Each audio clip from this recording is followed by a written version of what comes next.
Mokote savo vaiką skaityti skiemenimis, bet niekas neišeina. Kartojate 10 kartų, bet po porų sekundžių jis viską pamiršta, o visi jūsų bandymai baigėsi riksmais ir ašaromis. Kodėl? Galbūt jūsų vaikas tiesiog dar nėra tam pasiruošęs, arba tiesiog pradėjote neteisingai. Manęs labai dažnai klausia, ar tikrai reikia mokyti vaiką prieš mokyklą. Ir aš tikrai sakau taip. Ugdymo programa yra intensyvi. Įsivaizduokite, kad vaikas, kuris nepažįsta jokių raidžių, ateina į mokyklą ir negali perskaityti net trumpiausių skiemenų. Tai kaip jam mokytis rašytinių raidžių, jei jis dar nesusipažinęs su spausdintinėmis, jis nemato, iš kokių elementų jos sudarytos, kokios būna didžiosios raidės, kokios mažosios. Ir tada pirmoje klasėje bus labai sunku. Jei vaikui netrukus reiks eiti į mokyklą, jis neįskaito, natūralu, kad šiek tiek nerimaujate. Tad atsipalaiduokite ir pažiūrėkite šį video iki galo ir manau, kad mano patarimai sudės taškus ant i. Tai kaip mokyti vaiką skaityti? Skiemenimis tai skaitimo pradžių pradžia. Ir šiame video įraše aš pateiksiu keletą būdų, kaip jungti raides į skiemenis, ko reikėtų vengti ir į ką atkreipti dėmesį. Tad pirmiausia, pažiūrėkime, kas vaikui trukdo mokyti skaityti. Tam, kad vaikas būtų pasiruošęs skaityti, turi būti susiformavę daugelis dalykų. Visų pirma, branda akademiniams žinioms, branda mokytis, branda mokyklai. Na, pavyzdžiui, vaikui lapkritį ar gruodį sueis 7 metai ir jis eina į 1 klasę. Labai dažnai tokiems vaikams trūksta brandos. Ir tikrai labiau pasisekė tiems, kas gimė sausį ar kovą tais pačiais kalendoriniais metais, negu gimė gruodį. Ir aišku, jie vienoje klasėje. Dažniausiai per pusmetį ir metus jie prisiveja savo bendraamžius, tačiau tokį dalyką savieigai geriau nepalikti ir su vaiku papildomai padirbėti. Kai vaikui trūksta brandos, jis nori žaisti su žaislais, o ne mokyti skaityti, ir todėl mes dažnai susidurėme su vaiko protestu, pykčiu. O jei jūsų vaikas jau moka raidės, bet nenori mokyti skaityti, greičiausiai jis tiesiog nesupranta, kam jam to reikia. Tokie argumentai, kad mokėtum skaityti, kad gerai mokytumės, vaiko neveikia. Vaikas turi suprasti, kodėl jam to reikia. Tai yra, jūs turite parduoti idėją mokyti skaityti, kad jis pats tą norėtų daryti. Vaikui reikia motyvacijos. Ir kaip tą padaryti? Pradėkime nuo to, kas domina vaiką. Na, pavyzdžiui, vaikščiodami po miestą, rodote vaikui afišą, atkreipiat jo dėmesį. Įdomu, kas ten parašyta. Ar norėtum sužinoti, ar nori, kad aš perskaityčiau. Ir jūs perskaitote. Arba kitas pavyzdys. Pažiūrėjau, kas ant tavo marškinėlių kažkas parašyta. Nori, kad perskaityčiau, nori žinoti, kas čia parašyta. O kai jau mokėsi pats, galėsi pats perskaityti. Arba kažką paslėpiau tavo kambaryje, staigmeną ir užrašiau, kurį guli. Jei mokėtum skaityti, žinotum, kur nueiti, o dabar tiesiog ieškok pats. Ir taip mes po truputį peršame vaikui idėją, kad mokėti skaityti yra labai geras dalykas. Ir kad kai idėja skaityti parduota, mokymasis eis visiškai lengvai. Nebūtina vaikui žinoti visos abėcėlės, mokome jungti tas raides, kurias vaikas jau žino, palaipsniui prijungia tas, kurių dar nemoka. Taisyklė, kurią turėtų prisiminti visi tėvai prieš pradėdami mokyti vaiką skaityti, tai jokių būdų neversti. Iki 7 metų viską pateikiam žaidimo formą. Tai nėra lengva. Daug lengviau yra atsiversti knygelę, nagi paskaityk, kas čia parašyta. Ir tas būdas nėra blogas, jis puikiai tinka, jei vaikas pasirengęs mokytis, yra dėmesingas, neturi kažkokių tai problemų su savireguliacija. Tačiau juk ne visi vaikai tokie. Kitiems labai sunku prie knygos išsėdėti, jiems neišeina skaityti, jie trankos, jiems nepatinka. Tėvai nevilti, pradeda trūkti kantrybės, įsivyrauja įtampa ir šioje vietoje labai tinka mokyti skaityti žaidimo formą. Tuomet jūsų vaikas mielai dalyvaus procese, atitinkamai rezultatą pamatysite ženkliai greičiau. Sunkiai yra tik pati pradžia mokyti skaityti, bet kai jau vaikui nors kažkiek pavyksta, jis pakankamai noriai tai daro, o mes palaipsniui pereiname nuo žaidimų prie knygų. Kokie žaidimai aš truputį vėliau papasakosiu. Dabar grįžkime prie to, kodėl kai kuriems vaikams taip sunku išmokti skaityti, kodėl nepavyksta, nors vaikas žino visas raides. Ką daryti, kad vaikui būtų lengviau įvaldyti skaitymą. Aš išskyriau 3 mano galva pagrindinės tėvų klaidas, kurios dažnai daro įtaką vaiko mokymuisi. Pirmoji tėvų klaida yra ta, kad per anksti pradeda mokyti raides. Pradeda mokyti nuo 2, 3, o tai yra per anksti. Net 4 metų kai kuriems vaikams yra per anksti. Vaiko intelektas pradeda vystytis tikrai ne nuo raidžių ir ne nuo skaičių pažinimo. Įsivaizduokite, kad jūsų vaiko smegenys yra tarsi namas. 2 metų amžiuje dar klojam pamatus, vaikas mokosi bėgioti, lipti, tyrinėja. susipažįstu su spalvom dydžiais ir tik tada, kai pamatai baigti, statom sienas, loginį mąstymą, gebėjimą analizuoti, prisiminti, planuoti ir tik vėliau ant sienų uždedamas stogas, raidžių, skaičių, skaitimo mokymasis. Jei bandome uždėti stogą, kai pamatai nėra baigti, jis tiesiog nesilaikys. Nors tėvai man kartais sako, bet mano vaikas jau pažįsta raidės. Taip, vaikai gali išmokti raidžių pavadinimus, lygiai taip pat kaip išmoksta eilėraščių žodžius, mechaniškai, arba įsimena raidės simbolį kaip paveikslėlį ir kur tas vaikas tą raidžių mokėjimą turi panaudoti. Tikras skaitimas tai ne raidžių pavadinimų žinojimas. Tai gebėjimas matyti ženklą, susijęti jį su garsu, sujungti garsus į žodį, suprasti žodžio prasmę. Tam reikia subrendusios atminties, erdvinio suvokimo, foneminės analizės, o šie gebėjimai atsiranda tik apie 5-6 gyvenimo metus. Dar svarbu, ankstyvas raidžių mokymasis gali atimti iš vaiko laiką, kai jis galėjo tyrinėti pasaulį. 2-4 metų vaikas mokosi ne iš knygos, o iš gyvenimo. Dėlioja kaladėlės, pila iš kibirėlio į kibirėlį, rūšiuoja pagal spalvą ar pagal dydį, padeda jums virtuvėje. Klausia kodėl arba kas bus jeigu. Tokie patyrimai kūrė pagrindą loginio mąstymo vystymuisi. Be jų raidės tampa tuščių simbolių, kuris neturi jokios prasmės. Tikrai žinau, kad yra kai kurių vaikų, kurie būdami 4 puikiai skaito, bet tai yra išimtis. Ir vis tiek su tokiais vaikais reikia padirbėti su garsinė analizė ir sintezė. Tai yra koks pirmas žodžio garsas, koks paskutinis, išskaidyti žodį garsais arba iš pabirusių raidžių sudėti žodį, pasimokyti erdvinių sąvokų virš, ant, už manęs ir panašiai, nes to prireiks mokantis rašyti raidžių elementus ir orientuotis lape. Kad per anksti vaikas nepradėtų domėtis raidėmis, geriau apskritai iki 4 metų nepirkti tokių žaislų, kuriuose yra pripieštos raidės. Pažinti raidę ir mokėti skaityti tai ne tas pats, o ankstyvas mokymas, kol smegenys dar tam nepasiruošusios, ne tik, kad nesuteikia pranašumo, bet kartais net ir pakenkia. Vaikas praranda susidomėjimą ir dažnai nebenori prie raidžių grįžti, kai ateina tam laikas, kai jau reikia mokytis skaityti. Antroji tėvų klaida yra ta, kad jie iš karto moko vaiką 4-6 metų visos abėcėlės A, B, C, D, arba tiesiog išmokina ją kaip dainą ar eilėraštį, aš melodijos neatsimenu, bet J, jūreivis jūroje, arba čia N, nykštukas ir nykštys. Lygiai taip pat yra ir su interaktyviais žaislais, kuriuose yra įgarsinta abėcėlė, pavyzdžiui, ten A, B, C, L, M ir panašiai. Tokios abėcėlės pagal ugdymo programą mokoma 1 klasės 2 pusmetyje. Tai kam tokia abėcėlė reikalinga 5-6 metų vaikams? Niekam.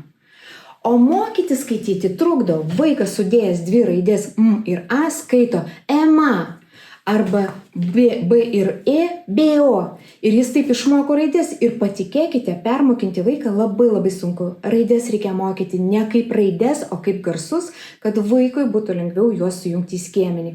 Pavyzdžiui, š, b, d, o ne b, d.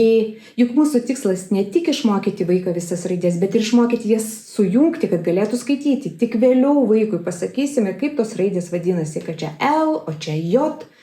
Apskritai abėcėlė reikalinga tam, kad visos raidės būtų surinktos į krūvą, visos didžiosios, mažosios, ilgosios, trumposios, nosinės, kad vaikas išmoktų visas raidės.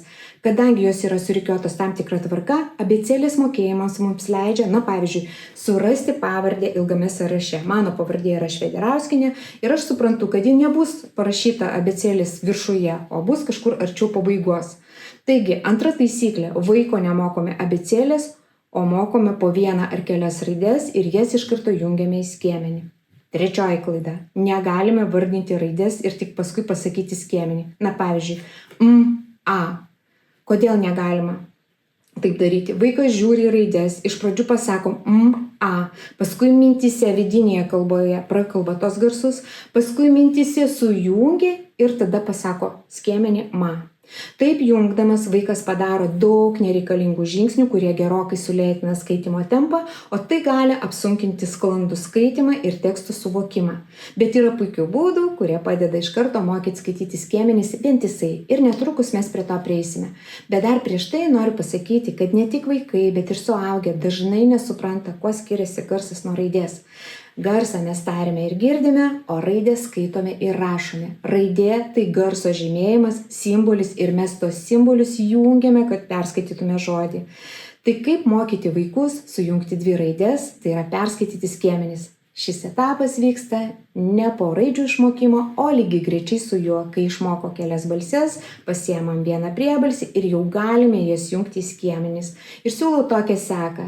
Skaityti uždarus skiemenis, tai yra, kurie pasibaigia priebalse. Am, om. Tada nekils problemų dėl nepertraukiamo tarimo ir vaikas išmoks suvokti dvi raidės kaip nedalomą visumą. Tai yra, to aš jums pavaizduosiu. Nežinau, ar matosi. Om, am, em. Kad nebūtų nuobodu, šiame etape jau pamėginkite skaitimą eilutėmis ir stulpeliais. Tai padės vaikui geriau orientuotis lape.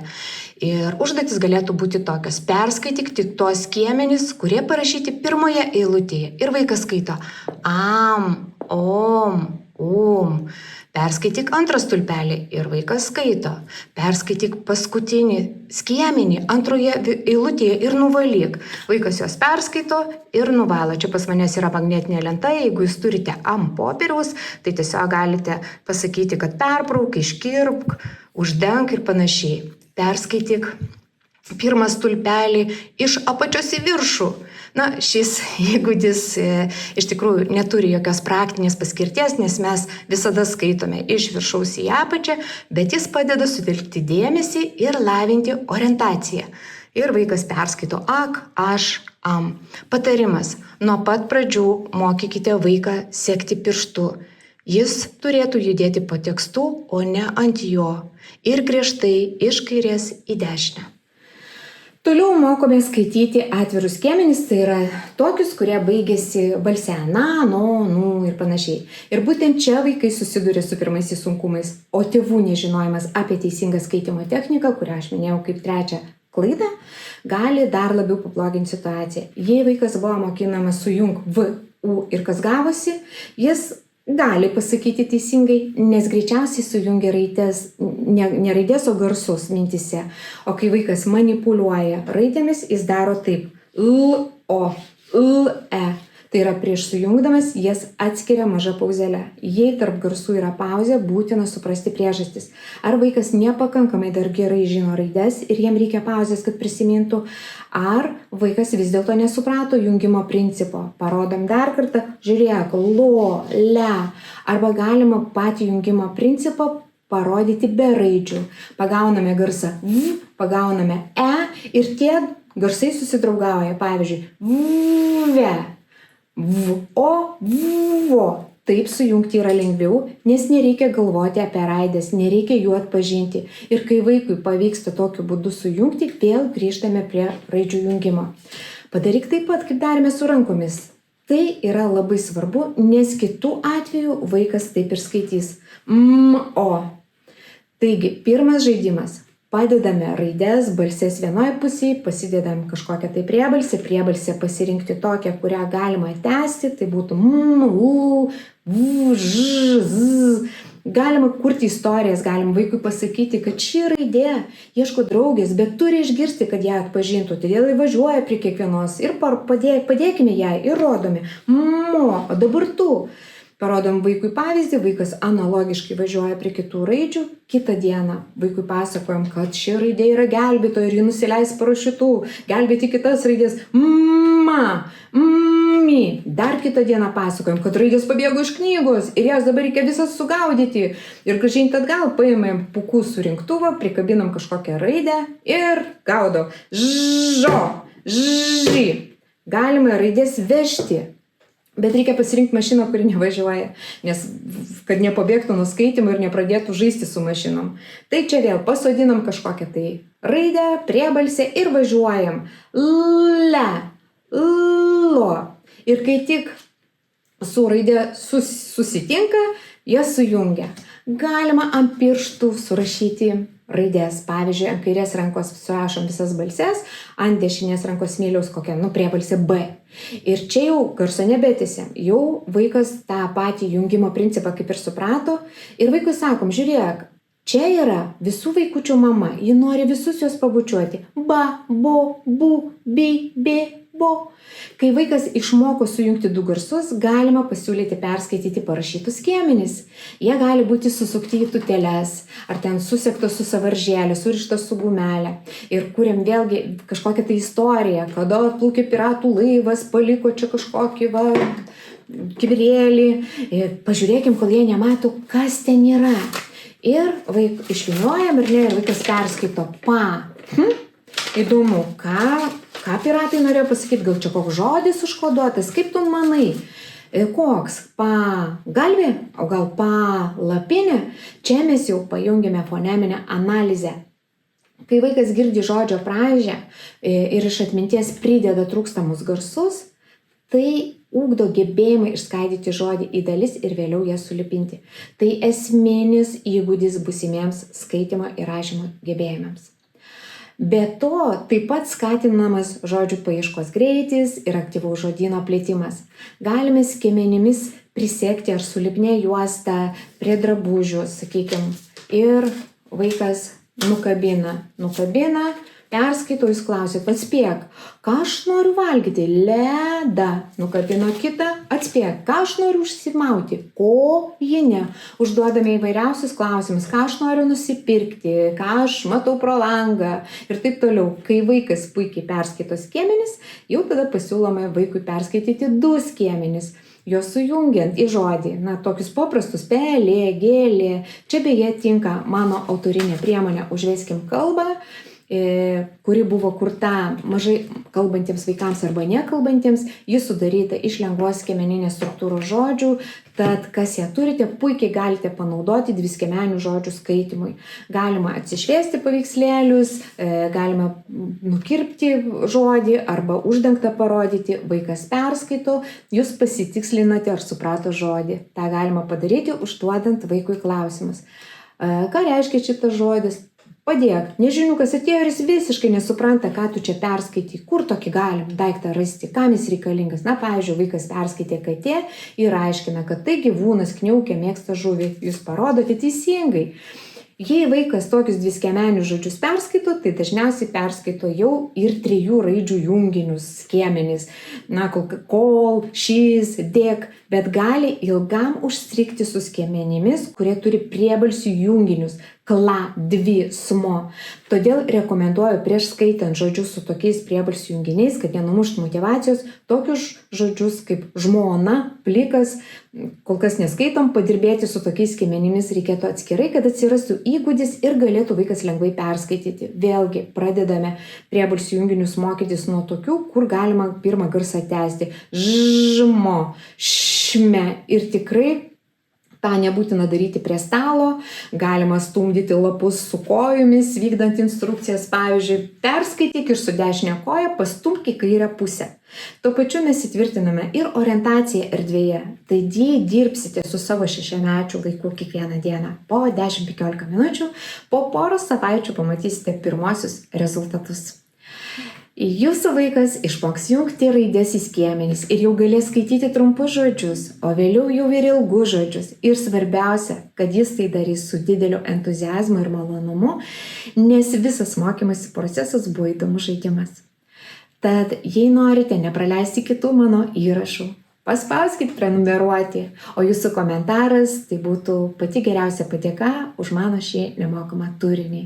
Iki susitiksime už 2 savaičių.